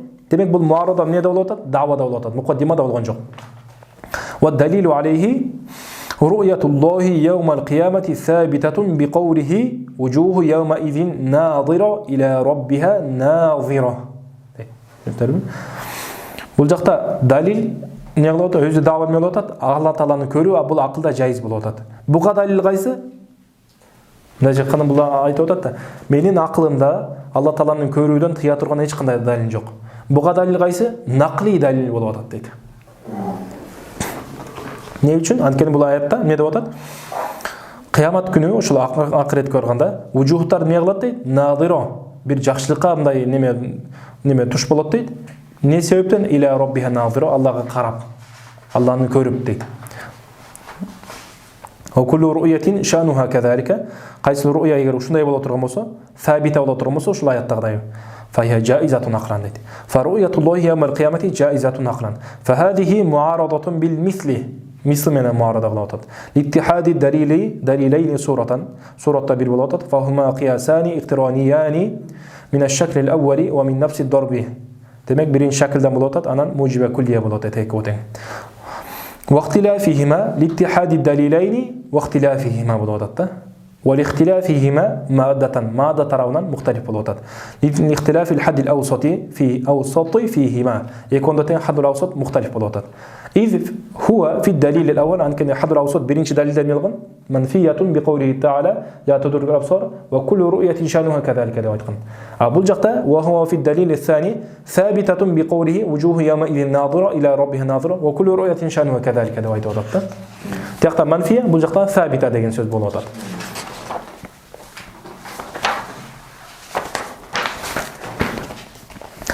Demek bu muarada bil misl bolуп атат. Эми muarada bil жетишет эмес. Wa amma al muaradatu bil ghayri üçüncü türü bolуп атат. Fa hiya an yaxtalifa dalilul muallili was sa'ili fi surati. Demek ne kılış керек экен? Сүрөт тарабынан мухталиф болуш керек экен. Шакыл эки башка шакылдан, эки башка дорптон болуш керек экен. Дорптор башка, шакылдары башка болуш керек экен. Саваун ихталафа фил маддати ау иттахада. Мейли маддада бир болсун, бир болбосун, айырмасы жок. Главный бизге эмне экен? Эң башкысы суратта башка боло турган болсо, ошол муарада бир койрук болгонго жетиштүү. Фахия лаха навани. Муарада бил гойрдун демек эки түрү болот экен. Анткени биз бул жакта эмне деп айттык? Суратта мухталиф болсун, мейли маддада мухталиф болсун, же болбосо муттахид болсун деп айттык. Анда бул жакта айтып атат, эки сүрөт болот. Биринчиси ан яхталифа далилул муаллили ва саили фи сурати вал маддати ман. Суратта дагы, маддадагы да, хадр аусатта дагы мухталиф болот экен. أن يختلف دليل المعلل والسائل في الصورة. صورة مختلف بولот экен. ويتحد الدليلان في المادة. بيروق مادة не болот экен? Бир болот экен. Ушуна эки түрү болот экен. Бул жакта айтып атпайбы? Эки неме суратта мухталиф болуш керек деп айттык да. Суратта мухталиф болуш керек деген эмне деп айтканбыз? Буга чейин шакылдары башка болуш керек, дорбтору башка болуш керек деп айтканбыз. Шакылдары башка болсо деп ошол гана жетиштүү болот. Түшүнсүңөрбү? Шакылдары. Анан же болбосо эки тең эки башка науда болуш керек. Бул кыяс ихтироний болуш керек, бул кыяс истинаи болуш керек. Бул сүрөттө дагы анда эмне болуп калат? Сурат мухталиф болуп калат. مثال قال المعلل العفو عن المسيء حسن والدليل عليه على العفو عن المسيء يرضعه عن إساءته وكل ما يرضع المسيء عن إساءته حسن فالعفو عن المسيء حسن. فقال السائل العفو عن المسيء ليس بحسن. Demek ki jaqta hasan dedi. Buga çeykilerde iqabul musii hasan deb kirgen. Bul jaqta al-afu anil musii laysa bi hasan. Demek muarada fi da'vada bolot. Da'vanın özüdө.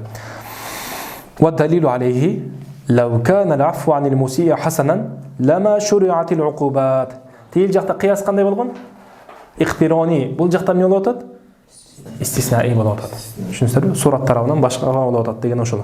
Лаукана буга далил кандай десе, жамандык кылган адамды кечирип коюу жаман деп атат. Жакшы эмес деп атат. Эмне үчүн десе, лаукана al-afu anil musii hasanan, эгерде жамандык кылган адамдарды кечирип коюу, жамандык кылган адамдарды дегенде бирөө сенин жакыныңды Кудай сактасын өлтүрүп коюшу мүмкүн, малыңды тартып алышы мүмкүн да. Эгерде ошондой адамдарды дагы жамандык кылган болуп эсептелет да алар деле. Ошолорду дагы кечирип коюу жакшы боло турган болсо, лама шуриатул уқубат. Анда жанагы уқубаттар, азаптоолор шариатта бар болбойт эле дейт. Мыйзамдаштырылбайт эле. Лакиннал уқубат код шуриат. Бирок эмне болуп атат? Уқубаттар эмне болуп атат? Машру болуп атат. Шариатта келип атат. Андай боло турган болсо натыйжа эмне болуп калат? Фалафу анил мусии лейса бихасанин дейт. Демек жыйынтык эмне болуп атат? Ошол жанагы жамандык кылган адамды кечирип коюу бул хасан эмес дейт.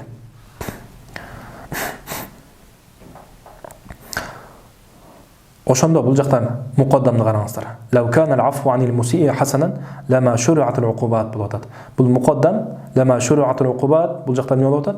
Тали болуп атат.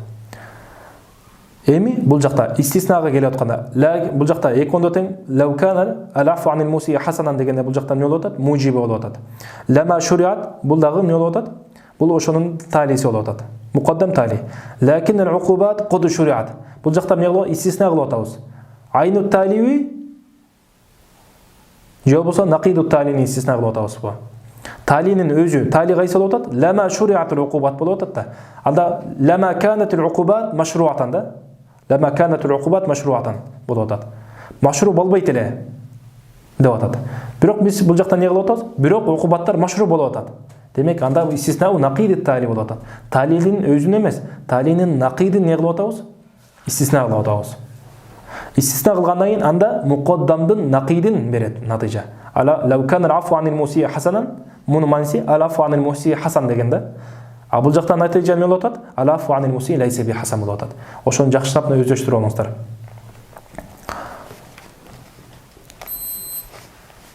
فهذه معارضة بالغير. معارضة بالغير болуп атат. لأن الدليلين مختلفان صورة ومادة. Ne için suratta muhtalif болуп атат dese? لأن سورة الدليل الأول birinci dalil сүрөтүнөн эмне болуп атат? Qiyas iqtironi min ash-shakl al-awwal. Birinci şakilden qiyas iqtironi болуп атат. Qiyas iqtironinin birinci şakli. Ve surat ad-dalil al-thani ikinci dalilin сүрөтү эмне болуп атат? Qiyas istisnai болуп атат. Түшүндүрбү? Демек iqtironi бул istisnai. Wa huma mukhtalifani وهما مختلفان مادة أيضا مادة да مختلف болуп атат. Не үчүн? لأن المكرر في الدليل الأول биринчиде حد الأوسط болуп кайталанып аткан нерсе, кайталанып келип аткан нерсе эмне болуп атат? يرضع المسيء عن إساءته وكل ما يرضع المسيء деп келип атат. والمكرر في الدليل الثاني экинчи далилде мукаррар болуп келип аткан нерсе эмне болуп атат? شريعة العقوبات болуп атат. Караңыздар бул жогорку. لما شرعت العقوبات لكن العقوبات قد شرعت болуп атат. شروع العقوبات болуп атат да. Ало каунул уқубат машруатан. Ошолор эмне болуп атат? Кайталанып келип атат. Кайра. Лама шуриатул уқубат, лакин ал уқубат машруа деп айтып атат. Демек хаддул аусаттагы мухталиф болуп атат, мада дагы мухталиф болуп атат. Бул дегени анда муарада бил гойрдин биринчи түрү болуп атат. Сурасында дагы, мадасында дагы мухталиф болот деп айтканбыз.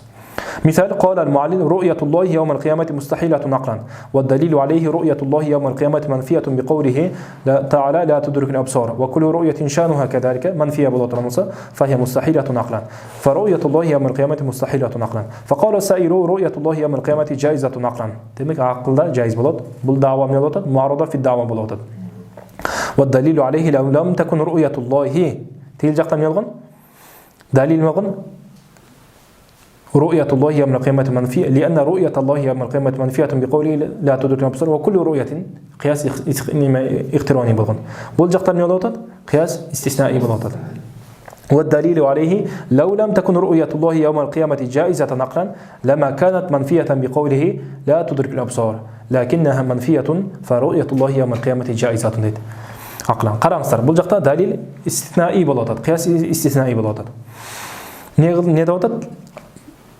қияматқа барғанда алла тағаланы көру жайыз болып атат дейді ақылға не үшін дәлел қайсы десе ләу лам такун ру'ятуллахи яумал қиямати жайзатан ақлан егерде алла тағаланы қияматта көру қияматқа барғанда көру жайыз болбой тұрған болса анда бұл ла тудрикул абсар ла тухиту бихил абсар деп айтылбайды эле бирок лакиннаха манфиятун бирок алла тағала не кылып атат لا تحيط به الأبصار деген мағынада айтып атат дейді. لا تدرك الأبصار بمعنى لا تحيط به الأبصار деген мағынада айтылып атат. Мындан не шығып атат? Анда ихата кылбаса, анда көрө алат деген нерсе шығып атат натыйжа. فرؤية الله يوم القيامة جائزة عقلا فهذه معارضة بالغير لاختلاف الدليلين صورة فالأول اقتراني والثاني استثنائي وقد اتحدا هنا مادة бирок бул жакта эмне болуп атат маддасына бир болуп атат لأن المكرر في الدليل الأول биринчи далилде кайталанып келген حد الأوسط هو منفية بقوله لا تدرك الأبصار وكل رؤية منفية فهي مستحيلة болуп атат демек түшүнүктүрбү منفية وكل رؤية منفية деп келип атат демек бул жакта منفية деген сөз болуп атат والمكرر في الثاني ал эми экинчиде кыяс истиснаиде مكرر болуп келген нерсе هو أيضا منفية بقوله لا تدرك الأبصار анткени карасаңыздар жанагы далилде лаулам такун ру'яту бул жакта лаулам такун ру'ятуллахи жаизатан аклан лама канат манфиятан ушуну астына лама канат манфиятан түшүнүңүздөрбү лама канат манфиятан биқаулихи ла тудрик абсар лакиннаха манфиятан ушул кайталанып атат түшүнүңүздөрбү демек хаддул аусат ушул болуп атат тигил жакта да манфия деп кайталанган бул жакта да манфия деп кайталанып атат демек хаддул аусат бул жакта бир болуп атат فتلخص مما تقدم أن المعارضة إن اتحد فيها دليل المعلل والسائل صورة ومادة صورة طرفتان شكل ضرب طرفتان مادة طرفынан бир боло турган болсо فهي معارضة بالقلب وإن اتحد صورة طرفынан شكل طرفتان бирок دليل неме حد الأوسط طرفынан башка боло турган болсо فهي معارضة بالمثل وإن اختلف صورة эми сурат тарабынан мухталиф боло турган болсо فهي معارضة بالمثل демек сурат тарабынан мадда тарабынан бир болсо эмне болот экен бир калп болот экен эгерде сурат тарабынан бир болуп мадда тарабынан мухталиф болсо эмне болот экен бил мисл болот экен эгерде неме сурат тарабынан мухталиф боло турган болсо экинчи эмне болду муарада бил мислде сурат тарабынан бир болуп атат мадда тарабынан мухталиф болуп атат үчүнчүдө сурат тарабынан мухталиф болот мадда тарабынан мухталиф болушу да мүмкүн болбошу да мүмкүн وإن اختلف صورة فهي معارضة بالمثل سواء اختلف مع ذلك بالمادة أو اتحدا ماددасына бир болсун же болбосо бир болбосун тамбих мухим демек тамбих өзү мухим болгон нерсеге айтат бирок бул жакта шейх дагы тавкид кылып айтып атат мухажамату да'ва бил ман'i أو النقد أو المعارضة إنما تتجه على ما تبناه الخصم لا على ما كان ناقلا له فحسب дейт бул мухим нерсе إن كنت بول جدا بول مناي دين إرجار إن كنت ناقلا فالصحة أو مدعيا فالدليل يجد سن بير كتابتن يجد مناي بول واتتا يجد سن بير نسين أيتب تر وشوقا دعوة özünden دعوة قلان turgan bolsоң же болбосо бирөөдөн накыл кылдың бирөөнүн сөзүндө өзүңүн сөзүн кылып айтып мына мен ушуну өзүмө маскап катары өзүмө пикир катары тутам дей турган болсоң анда сенден эмне талап кылынат далил талап кылынат эгерде сен жөн гана баланча шейх мындай деп айтып койду деп айта турган болсоң анда сенден эмне накыл талап кылынат тасхихун накыл талап кылынат ошо кайсы китебинде кайсы жерде айтылган экен деп талап кылынат инкунта нақилан эгерде сен бирөөдөн накыл кылып аткан болсоң жөн эле өзүңдүн пикирин катары тутпасаң анда фасыха фаютлабу минка саха тасхихун накыл ошол накылыңды мага аныктап бер, тактап бер деген нерсе талап кылынат экен. Ау муддаиен, эгерде муддаи боло турган болсоң, өзүңө дава кылып, өзүңө ой пикир катары тута турган болсоң, кармана турган болсоң, анда сенден эмне талап кылынат? Далил талап кылынат. Ал-Масиху илах деген бирөө насрони неме кылып атат. Өз пикирине неме кылып атат. Пикир катары тутуп атат. Анда мындан далил талап кылат. Далил алып келет. Жанна хулука мин гайраб, ва куллу ман хулука мин гайраб фа илах деген далил алып келет. Түшүнүсүңөрбү? Ошол шейх дагы жана байтта мындай деп айтат маңзумада: "Ва ман якун би сададит ta'lili", ta'lil кыла турган жерде, ta'lil кыла турган жерге келип кала турган болсо, "Ва лам якун муддаиyan lil qili", ошол коулду дава кылбаса, өзүнө мазхабка тартпаса, "Бал нaqиlan an ghayrihi wa hakiya", башкалардан накыл кылып айтып аткан болсо, "Фалам якун alayhi man'un atiya", буга мана келбейт дейт. Ошого далилин кайсы деп талап кылынбайт дейт. Бир даваны айтты да, бир сөз айткандан кийин ошого далил талап кылынбайт, мана кылынбайт экинчи тарап. Анда мындан не талап кылынат? Сайыл мындан не талап кылынат десе, "Лакинна минху ютлабу тасхиху", мындан ошо тасхиху накыл талап кылынат. Ли нақлихи фа хасбу лат таржиху, таржих талап кылынбайт, накыл гана талап кылынат, тасхих гана талап кылынат. Түшүнүңүздөрбү? Тасхих талап кылынат, ошо накылыңды мага аныктап бер, көрсөтүп бер. Бирок ушул оюң не себептен ушинтип айтып атасың деген таржих, далил талап кылынбайт дейт. Түшүнүңүздөрбү? Ва ман якун би сададит ta'lili ва лам якун муддаиyan lil qili бал naqilan an ghayrihi wa hakiya فلم يكن عليه منع آتيا لكن منه يطلب التصحيح لنقله فحسب لا الترجيح. Түшүнүңүздөрбү? 3 немеден турат, жаттап аласыздар. Демек ошону айтып атат. Качан сиз мана кыла аласыз даваны, же болбосо качан ошону накыт кыласыз, качан муарада кыласыз? Бул эгерде ошол биринчи адам муалил ошону өзүнө ой пикир катары тута турган болсо, аны накыл кылбаса жөн эле. Фахасбу. Фалау кала Зайдун, эгерде мындай деп айта турган болсо, "Кала имам Абу Ханифата каза" деп айтты, радияллаху анхум. Фахина изин ютлабу минху тасхиху нақл. Ошол накылды мага кайсы китебинде айткан, кайсы жерде айткан деп талап кылынат экен. Ай зикрул мастар. Ошол мастарды айтып бер деп талап кылынат экен. Ва юсалу, анан ошондо суралат. Кайсы китебинде айткан экен? Суралгандан кийин, "Хал татабанна хадал каула аллади калаху al-имам ау ла?" Имам Абу Ханифа айткан сөздү сен өзүңө мазхабка тартып тутасыңбы? Тутунсаң, анда сенден далил дагы талап кылынат. Түшүнүңүздөрбү? Эгерде тутунбасаң, анда сенден тасхих накыл, ошол мастар кайсы китепте айтылган гана талап кылынат. Айтылды деген. Фаин кала ла атабаннаху, мен аны өзүмө мазхаб катары карманбайын дей турган болсо, фала сабила ли муназарати, ана муназара кыла албайсыз. Далил талап кыла албайсыз. Ва ин кала атабаннаху, мен өзүмө мазхаб катары карманам, мазхаб катары тутам десе, фа хина идин таджри муназарату мааху al-munazaratu ma'ahu bil wasail al-madhkura. Анда бул жакта сайыл, анда аны менен муназара кылат. Кандай? Буга чейинки айтылган вазифалар менен. Мана кылат, муарада кылат, эгер далилге чейин мана кылат, далилден кийин накыт кылат, же болбосо муарада кылат. Ва хакада фи кулли qawlin yanquluhu naqil. Bir adam misal üçün başka bir öden nakıl kıla turgan bolsa bir kavuldu.